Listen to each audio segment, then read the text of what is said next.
Deep in the hill country of Seir, a traveler stays close to the cliff walls of an overhang. He fears that he and his family may be discovered by a passing band of Philistine bandits. These were not safe times in Israel, for everyone did what was right in their own eyes.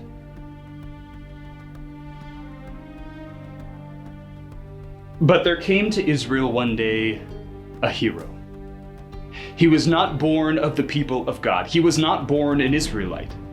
He was born the son of the Canaanite goddess of war, Anath.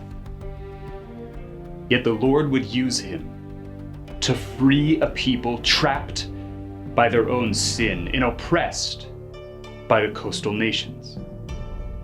Though his name only appears twice in your Bible, his fame lives on, chiseled into the history of humanity as one second only to Samson.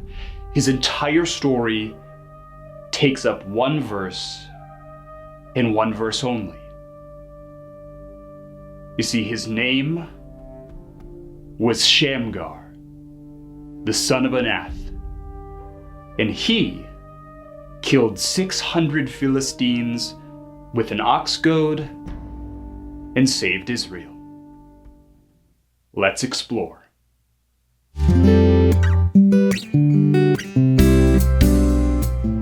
Millennia before the Israelites would dwell securely in the land of Canaan, the Hurrian Empire was growing steadily in the north. The Hurrians were a people of war. They pressed the boundaries of their civilization on land far extending Mesopotamia. This included the Canaanite region of the Mediterranean basin. When the Hurrians and the Canaanite people merged, the Israelites knew them as Horites. In the time of Abraham, the Horites inhabited the caves surrounding the Dead Sea. Their cultural heritage and linguistic ties eventually became virtually indistinguishable from that of other Canaanite tribes, except for a handful of oddities. One exception to their acculturation was how they named their children. The Horites retained a uniquely Hurrian set of names, even long after the kingdom to the north faded into obscurity. That is how we come to the hero of Israel in the book of Judges. The third judge in the book, Shamgar, a Horite in the land of Seir. At this time, Israel was in a state of disrepair since the Israelites had rejected God as their king. Therefore, the scriptures tell us, there was no king in the land of Israel. And in the ancient world, kings were responsible for forming and ordering the people of their kingdom. That's why in the nation of Israel, there was only chaos while the judges reigned. War, bloodshed, and violence filled the streets caused by Israelites and non-Israelites alike. Because in an ironic twist to the Israelite story, there was no king. So God raises up judges to execute his justice on the nation and the surrounding nations that were filled with injustices. Each judge shows us that the chaos unleashed in the world is unquenchable by human means. Which is why 400 miles southwest of Seir, ancient and apostatized worshippers of Yahweh are erecting a statue to the Semitic goddess of war, Anath, sister of Baal. Anath prevailed as the chief goddess of war in Canaan. What we know of Shamgar can be conclusively drawn from what we know of Anath. That Shamgar was the son of Anath means that the biblical authors thought of Shamgar as an incredibly mighty warrior.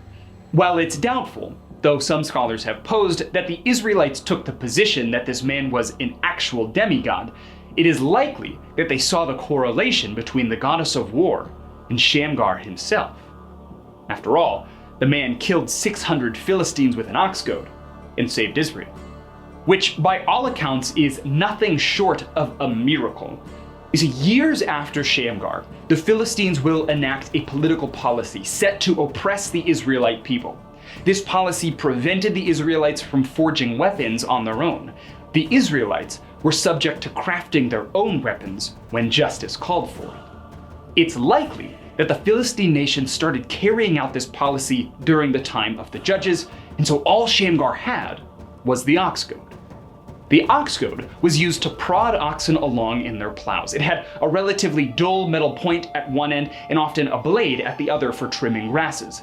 It was a cultivation tool for farming. So, if the other judges are any pattern, Shamgar likely first experienced the injustices caused by Philistine oppression.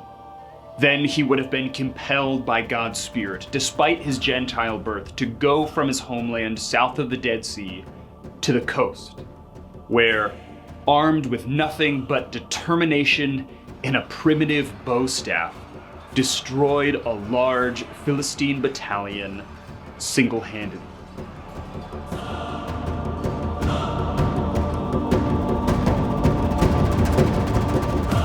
So, there you have it. The story of Shamgar, the son of Anath, who killed 600 Philistines with an ox goad and saved Israel. But why is Shamgar's miraculous victory even included in our epic, even if just for 2 verses? Well, because it presents to us an incredibly beautiful picture of who God is. That God will move heaven and earth to ensure the salvation of his people by any means necessary. Now, this is not a video on the problem of evil. I'll link a really great resource below, but Christians often get asked how a good God can allow evil to manifest in this world. And this is the question I'm sure many Israelites themselves asked when faced with adversity from warring nations. My response, however, is often, he doesn't. This may be surprising, but I say this for a handful of reasons, 2 of which I'll mention here. On the one hand, God doesn't allow injustices, iniquity, or sin to go unpunished, especially in light of eternity. Even in the heart of the Christian, sin will be burned away in the new creation so that the chaos of sin cannot enter into the world again. Chaos, sin, shame, iniquity, these things are banished, locked away, cast into a fire to the far reaches of creation in hell. On the other hand, here and now, one of the ways that God often stops evil in his world is by partnering with human beings to stop it, as he's done since the beginning. For example, in my hometown of Milwaukee, there's a nonprofit organization that helps women escape prostitution and sex slavery.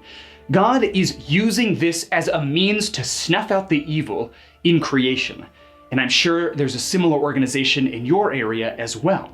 You see, God almost never snaps his fingers to banish forms of evil. Sure, he could, but if he did, would we even notice it? I don't think we would. Plus, God has chosen to partner with his image bearers to bring himself glory, and God will not contradict himself. God will not break his promises. One of those promises is that evil will one day be accounted for. And so, God partners with human beings, broken as they are, to accomplish his means of justice and salvation. Shamgar is no exception. God partners with often the most unlikely of human beings to rescue his people from the clutches of evil, sin, and injustices in his world. His people will not suffer the oppression of the enemy.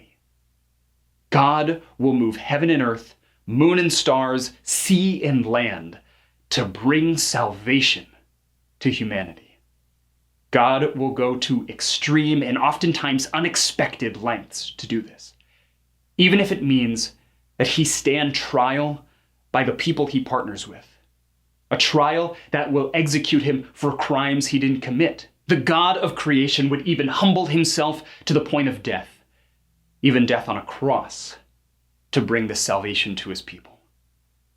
And so we look at Shamgar in amazement that God would partner with a non-Israelite man to save the Israelite nation, forgetting that God has accomplished far greater in his work on the cross. God accomplished far greater to save a people far more sinful and undeserving. You and I. This was Bible Unbound. We'll see you next time.